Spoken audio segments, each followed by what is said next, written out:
mo, hindi kagaya ng pinapaniwalaan nyo, nagmumura. Minura ba kita? Meron. Hindi nyo ba alam yung gago ano yan? Dinedegrade mo ang May sinabi ba ako sa'yo, gago ka? Meron ba? Sagot po kayo, Mr. Culyado, kung meron ba ako sinabi sa'yo, gago ka?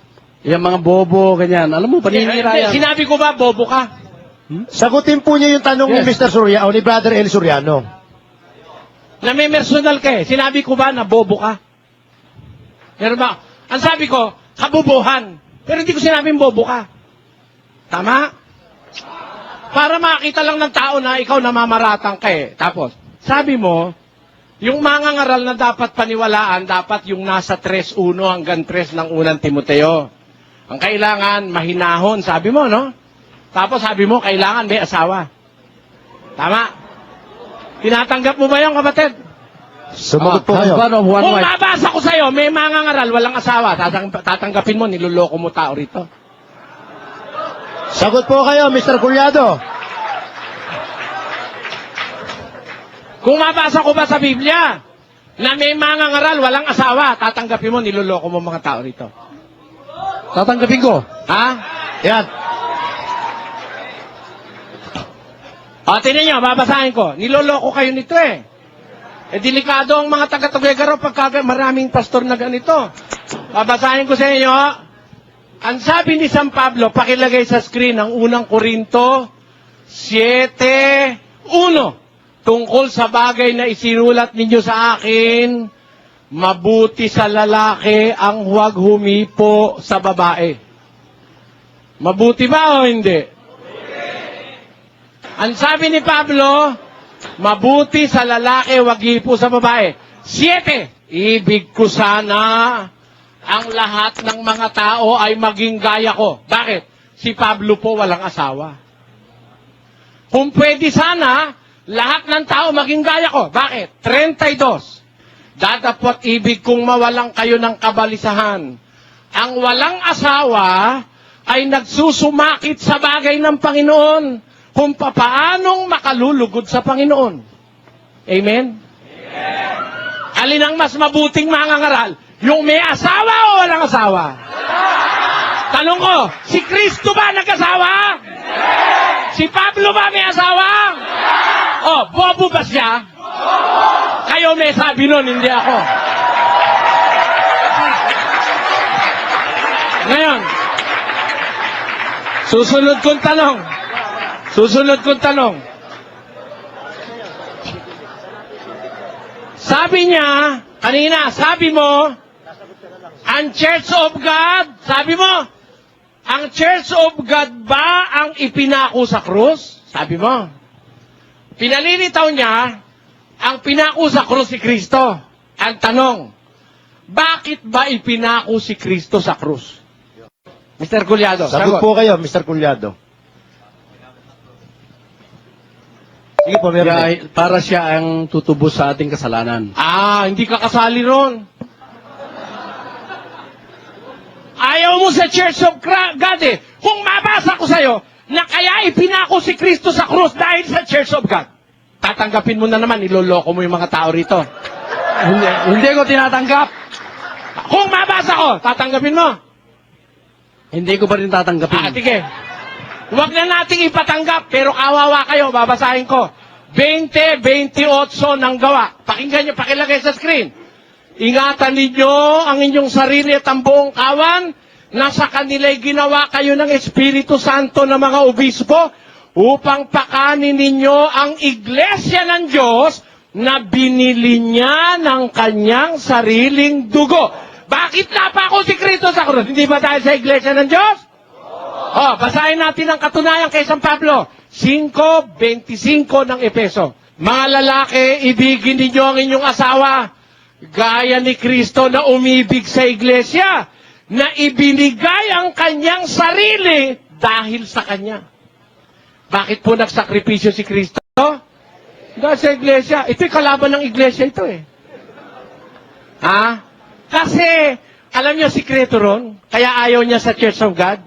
Kasi yung Church of God nakasulat, yung church niya wala sa Biblia. Hindi niya mabasa Baptist Church. Kanino ko pa siya tinatanong, inamin niya, yung Baptist Church wala sa Biblia. Yung itinayo niyang Baptist Church. Asan? Anong talata Okay. yun? Wala sa Bible. Wala sa Bible. Amen? Ayan. Kayo na bahalang mamili dyan, mga kapatid. Eto pa tanong. Eto pa isa. Ang sabi niya kanina, sabi raw ni Kristo, ano ang nararapat gawin? Sabi niya, manampalataya kayo sa kanyang sinugo. Ayan ang sabi niya. Ang paliwanag niya, hindi sinabi ni Kristo na magpabautismo kayo sa kanyang sinugo. Yan sabi niya. Tanong ko sa iyo, Mr. Culyado, kung mabasa ko sa Biblia na sinabi ni Kristo magpabautismo sa sinugo ang mga tao, tatanggapin mo, talo ka na. Sagot kayo, Mr. Culyado. Okay, bago ko sagutin yun, suportahan ko muna yung sinabi ko sa John. Hindi! Tapos ka na kanina ka eh! Kailangan Mr. sa Culyado, cross-examination tungkulin niyo ka, sumagot, tatanungin hindi po kita, tanong ko sa'yo. Pinag-usapan natin. Sabi mo kanina, hindi sinabi ng ating Panginoon Kristo na magpabautismo ang mga tao. Kung mabasa ko, inutos niya magpabautismo ang tao. Tatanggapin mo, niloloko mo itong mga tao. Huwag kang lalagtaw muna. Pag-usapan muna natin yung sinabi ko Teka sa John muna. chapter 6 Wala verse akong pakialam Ikaw, sa'yo. nililito mo yung tao eh. Ang Sagot lang kailangan kayo, mo Mr. sumagot ka Culyado. sa tanong, you are under cross. Sinabi mo kasi kanina, sinulat ko, maliwanag ko, ang sabi ni Kristo, manampalataya sa sinugo. Hindi niya sinabing magpabautismo kayo sa sinugo. Yun ang sabi mo eh. Tama. Sinulat ko eh. Tanong, kung mabasa kung sinabi niya na magpabautismo ang tao, tatanggapin mo at nanloloko ka. Okay, ito muna. Hindi! Wag ka muna. Sagot, Mr. Culyado. Ikaw, umaalis ka dun sa verse na yun eh. Kaya nga ayon sa Biblia, usapan natin eh. Matthew- Ang nakalagay dyan sa temang pinirmahan mo, ayon sa Biblia. Ayon sa Biblia Papatunayan mo, po, Brother hindi Eddie. kailangan ng relihiyon sa kaligtasan. Ngayon, pinapatunayan mo, hindi kailangan ng relihiyon, kailangan lang maniwala kay Kristo. Sabi mo, gisinite mo yung 6 nandyan, ang sabi mo, sabi ni Kristo, sabi mo, ang kailangan gawin, manampalataya sa sinugo. Hindi niya sinabi na magpabautismo. Doon ako particular eh, kasi mali yung sinasabi mo, wala sa Biblia. Kung mabasa ko, na ang sabi ni Kristo ay magpabautismo, tatanggapin mo, niluloko mo itong mga taong ito. Tinatanggap ko, nasa Matthew chapter 28 verse 18 and 19 yun. Na? Anong tinatanggap mo? Yung sinabi ni Christ, go ye therefore, Na? Go ye therefore and teach all nations, and? baptizing them. Tinatanggap mo na yung... ngayon kinakain mo yung Mr. Culyado, sinabi mo kanina. Upo po kayo. Sabi mo kanina, hindi sinabi ni Christ na magpabautismo eh. Anong sinabi ni Jesus Christ? Manampalataya kayo sa kanyang sinugo. Manampalataya kayo sa kanyang sinugo. Hindi niya sinabi na magpabautismo kayo doon sa sinugo niya. Ano ba talaga? Magpapabautismo ba o hindi? Sumagot ka, kapatid. Magpapabautismo ba o hindi? Sagot po kayo kung magpapabotis ng daw po, Sumagot hindi. ka, kapatid. Usapang ano ito eh, usapang magino ito eh. Sinabi ba ni Kristong magpabautismo o hindi? Sinabi. Sinabi. Sige, salamat. Tinalikuran niya na yung una niya sinabi kanina. Wala nang baptism o good works doon. Just believe. Gaya ng ginawa ng thief at the cross. He was saved. So, napakadali ng kaligtasan, mga kapatid. Maganda yan. Maganda yan. Eto ang tanong ko ngayon uli, kapatid. Sabi mo kanina, ang Church of God ba ang ipinako sa krus? Simple lang ang kaligtasan. At ang Biblia hindi kailangang i-interpret. Sabi mo, no? Sabi mo, ika ni Kristo doon sa magnanakaw. Wala naman kasi sinabi si Kristo sa magnanakaw, bumaba ka dyan, magpabautismo ka sa Church of God. Hindi ba yun sabi mo, no? Tinatanggap mo yon? Tinatanggap mo ba yon, kapatid? Yes. Yan. Tanong ko sa'yo, si Kristo ba pwedeng bumaba ron? Sagot po kayo, Mr. Culyado. Kaya niya. Ha? Kaya niya. Hindi, tanong ko sa'yo, hindi ko tinatanong kung kaya niya. Pwede ba siyang bumabaron? Pwede. Pwede? Saan mo mababasang pwede siyang bumabaron? Sige po, basahin niyo, Mr. Culyado, kung saan sa Biblia mababasa na pwedeng bumaba si Kristo doon. Ang Diyos, kaya niyang magawa ang kanyang gagawin. Hindi, kaya ng Diyos gumawa ng kahit ano gusto niyang gawin, sabi mo no? Pero ang tanong ko sa'yo, pwede bang bumaba si Kristo sa krus? Sige, nauubos Pwede. ang oras ko Pwede. Saang sitas mababasa, pwede siyang bumaba doon sa krus?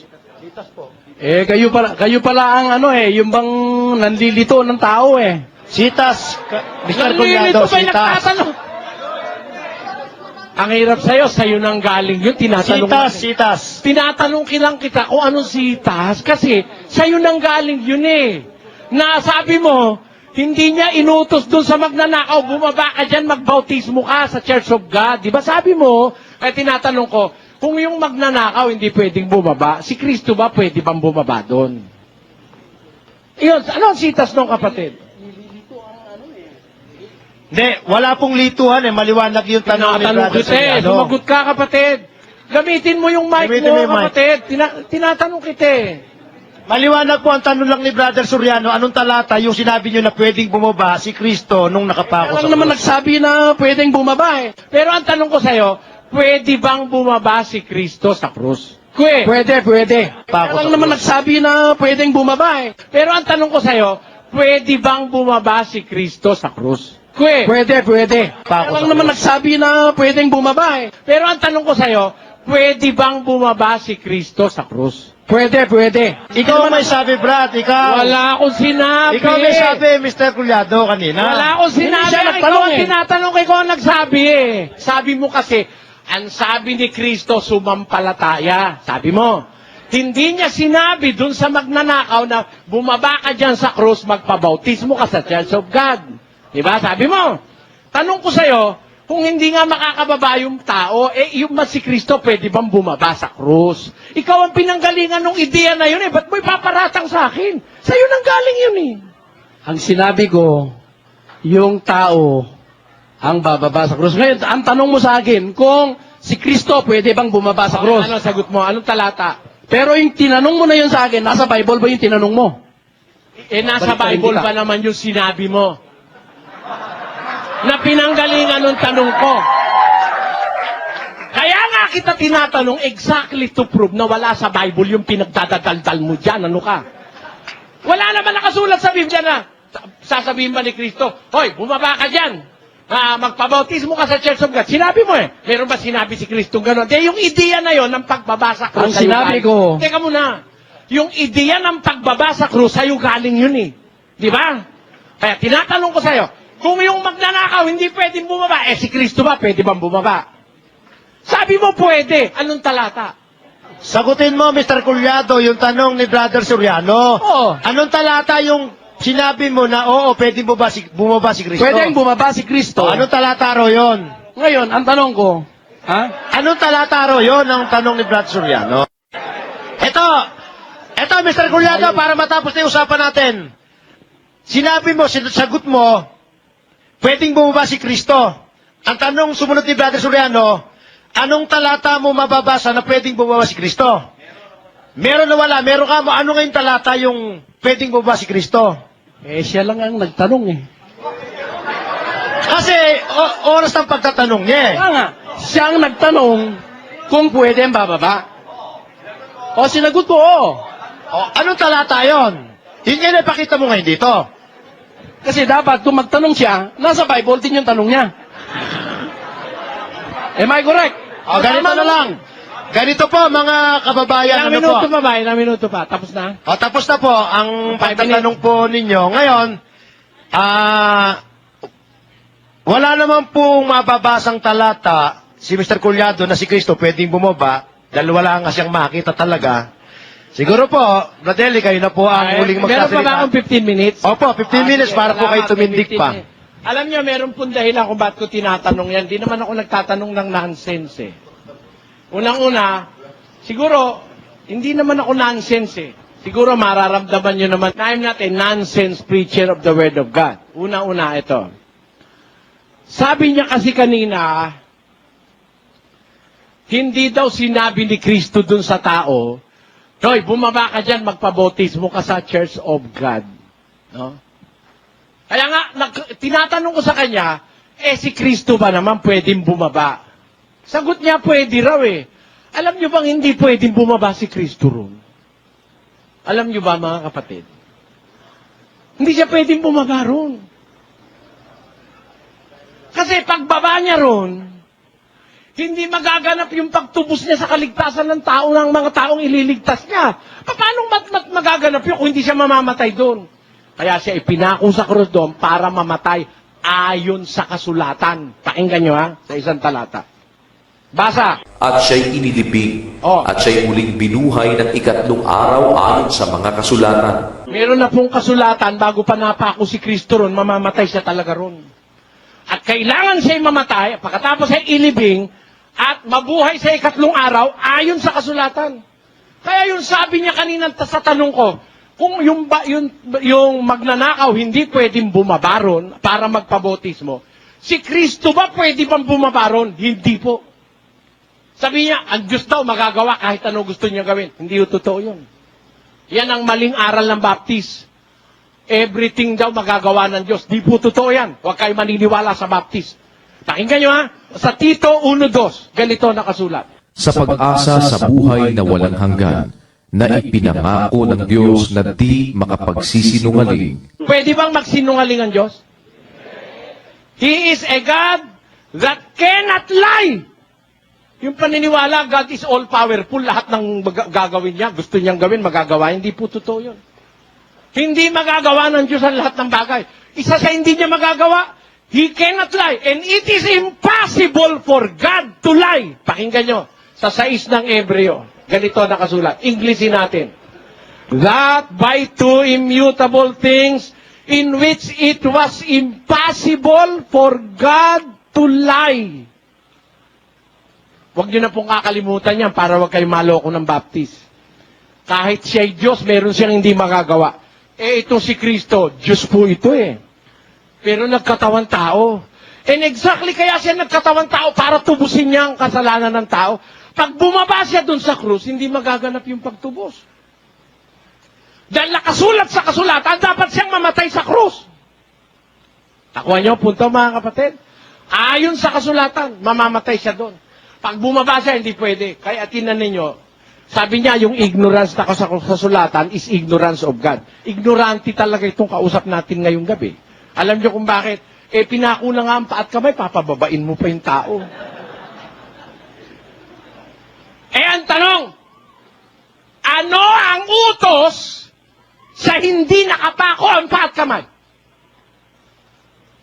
Nakapako ang paat kamay nung magnanakaw yung hindi nakapako ang paat kamay, ano utos? Gis 39 ng Marcos, pakinggan nyo. At kanilang sinabi, kaya namin. At sinabi sa kanila ni Jesus, sa sarong aking ininuman ay iinom kayo. At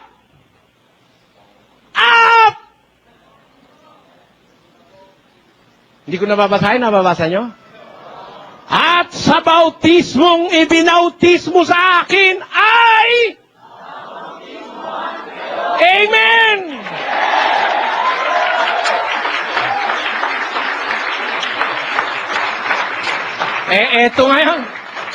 Eto ngayon, isang taga-Tugega raw, panganib ng Tugega raw ito. Ang sinasabi, kalaban ng nasa Biblia. Wala raw sinabi si Kristo na magpabautismo kayo. Wala raw. Nung itanong ko, under cross, siya na mismo nagbigay ng talata, 28:19, baptizing them in the name of the Father and of the Son and of the Holy Spirit. At sinasampal niya yung pagmumukha niya.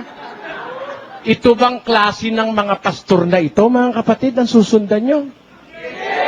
Pag sumunod kayo rito, mga ano kayo, buena mano kayo sa impyerno pagdating ng araw. Alam nyo, kawawa kaluluwa nyo rito sa mga ito. Kawawa ang mga taong maniniwala sa ganitong mga pastor. Pino mo ang pinagsasasabi, wala sa Biblia. Labag pa sa Biblia. Wala na nga sa Biblia, labag pa sa Biblia.